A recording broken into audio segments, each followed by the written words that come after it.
welcome back. And thank you for being here for our next lesson, which proceeds, follows the previous discussion which we had regarding the short-term lows and the short-term highs. I remember we were able to define the two different aspects of a short-term low being one price low which is lower than two lows preceding it and after it. So you have like 5 fingers, and your middle finger, if you put it upside down rather, so your middle finger becomes the low, and other fingers become the preceding lows and the lows coming after it. And the same definition we had for the short-term highs, where we have a high, which you have a high on the day which has two preceding lower highs on both sides of the specific high in question. So now, as we mentioned, we are going to move forward, and this definition of in this definition, try to expound it and get a broader understanding of what the market structure actually is and looks like from chartist's perspective. So now let's move on. Just to mention, so as you can see, if we can identify the short-term high, as any day with the lower highs on both sides, we can take a step further to identify an intermediate high, an intermediate term high as any short-term high with lower short-term highs on both sides of it.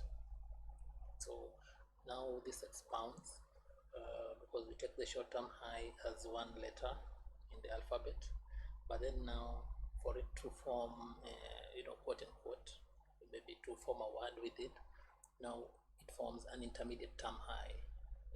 This as you can see from here clearly, it indicates how we now differentiate the short-term, intermediate term, and the long-term trend lines rather, or trends, so to speak. But so this are the building blocks, as I mentioned earlier. So just to proceed further, you see any intermediate term high with the lower intermediate term highs on both sides again is now what we call a long-term high.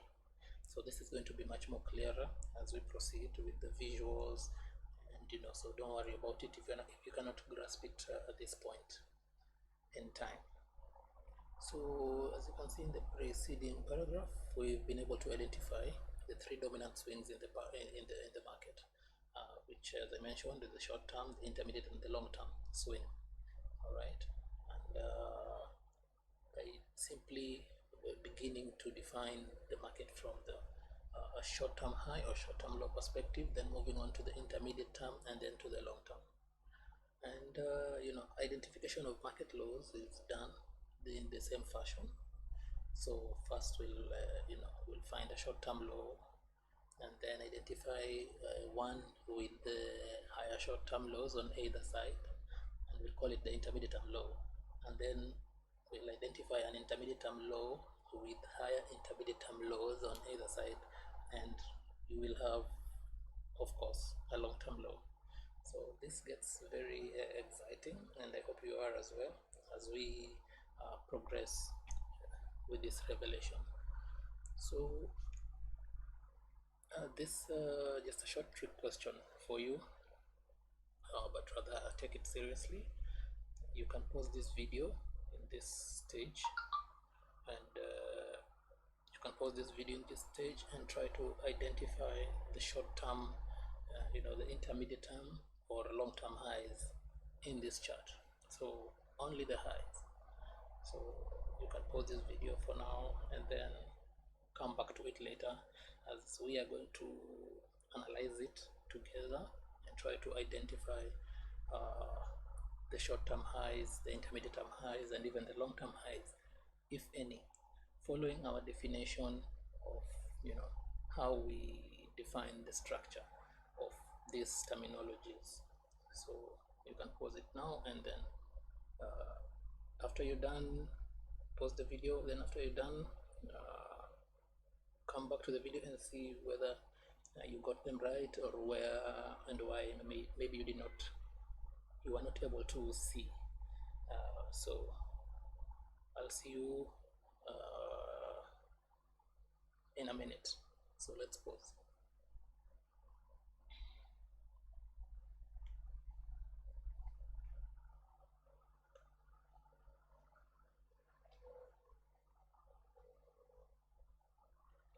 Okay,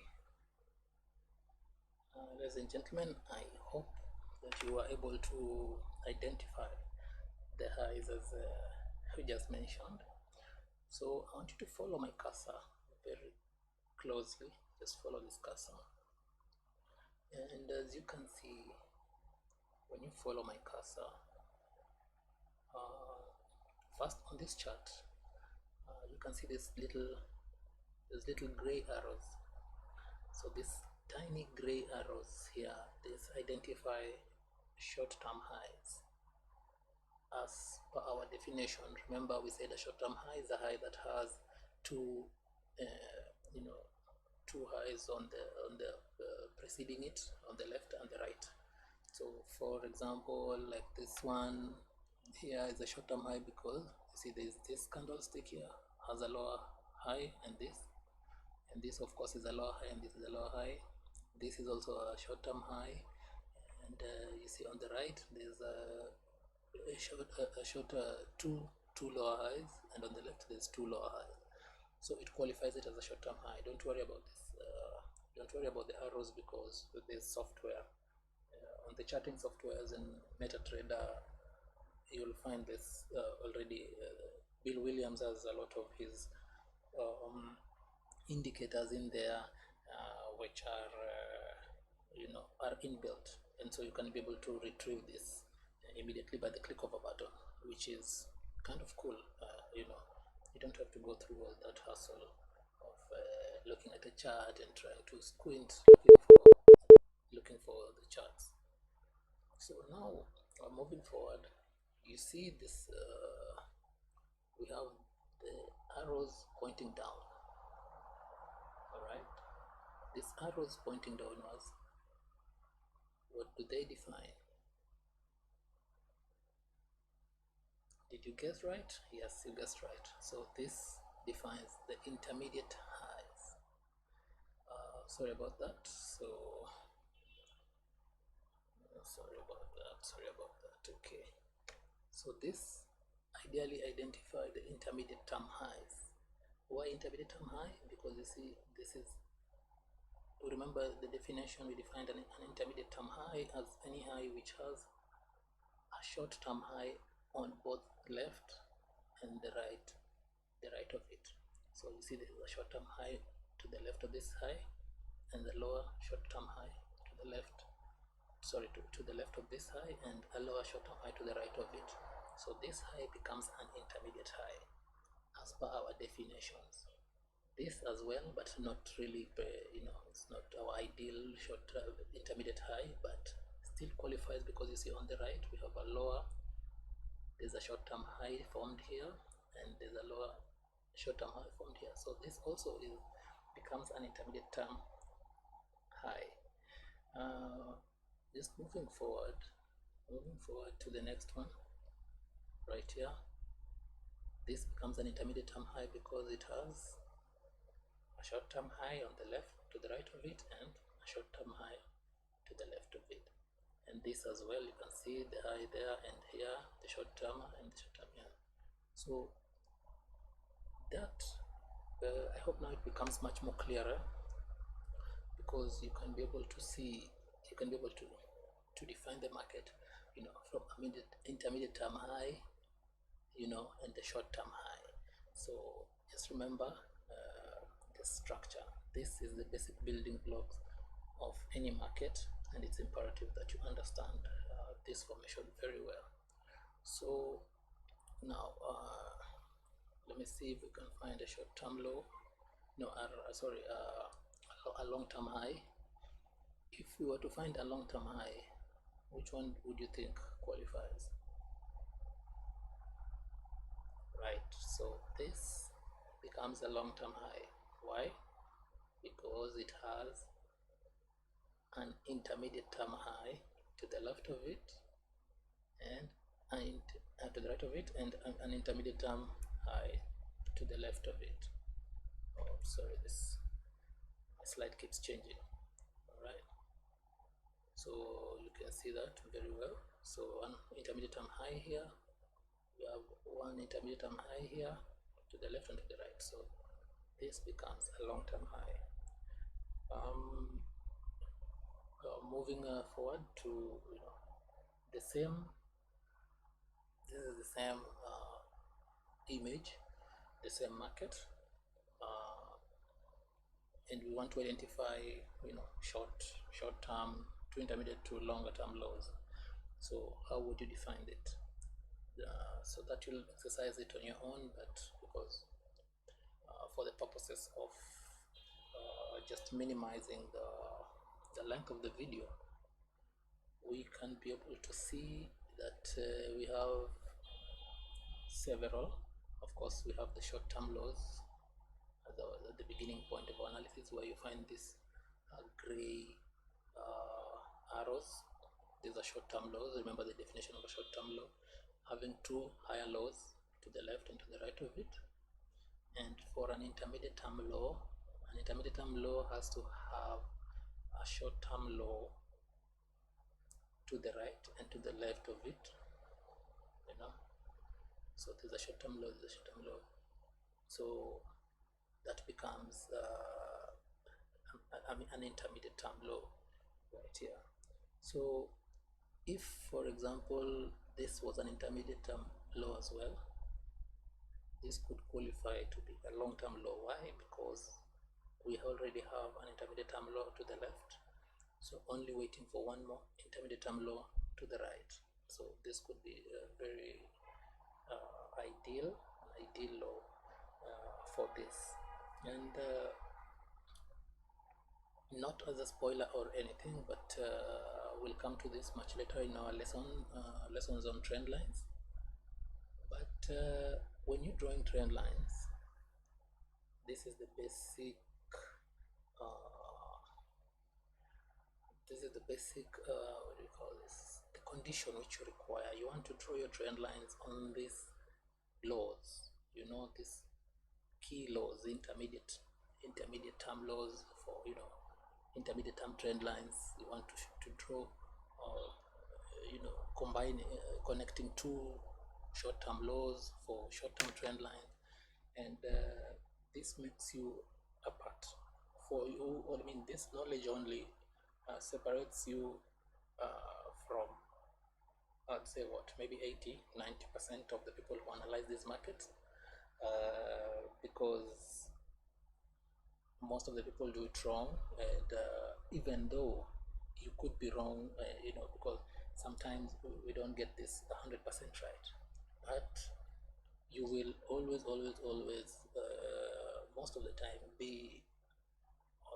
you have a clearer picture of momentum, of where volume is, where the dealing is, where you expect price to hold maybe, and so on and so forth. All right, so I hope that really clears up the picture. So as we move on to conclude, why is this important? As I mentioned before, once you have this underlying understanding of the underlying market structure, you can be able to identify very early on, this market turns.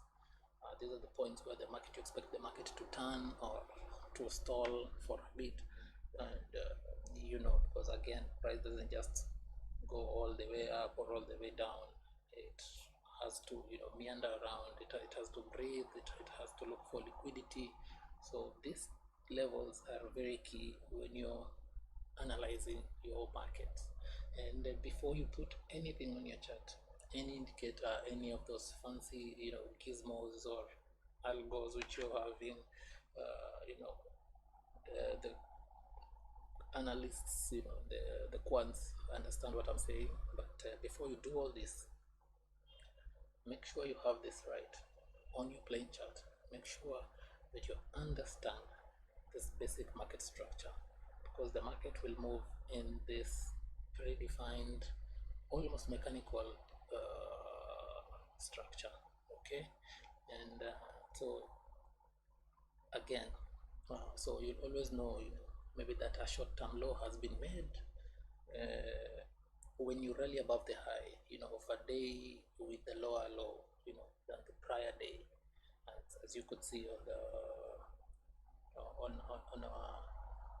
on our definition of the short-term low. And of course, you have, by the very nature of this penetration,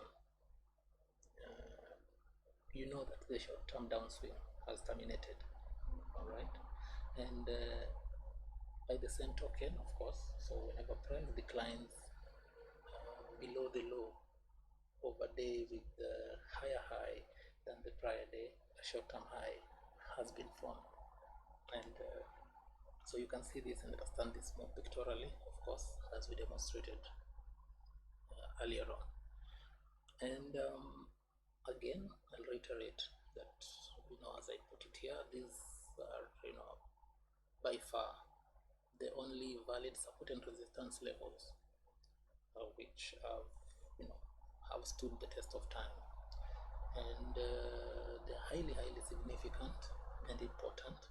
And the violation of these price points provides important information of trend and trend change.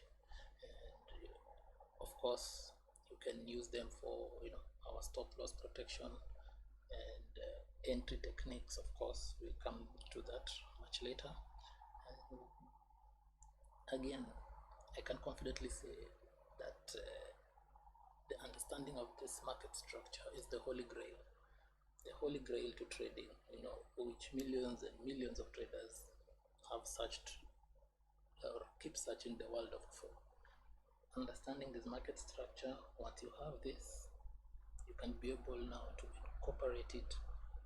You can be able to add any other thing which you want, but you will be in a better position because you understand how the fundamental underlying structure is set up. And of course, it will keep you in a better position when you're doing your analysis and every other thing which you want to develop or learn much further in this market. So again,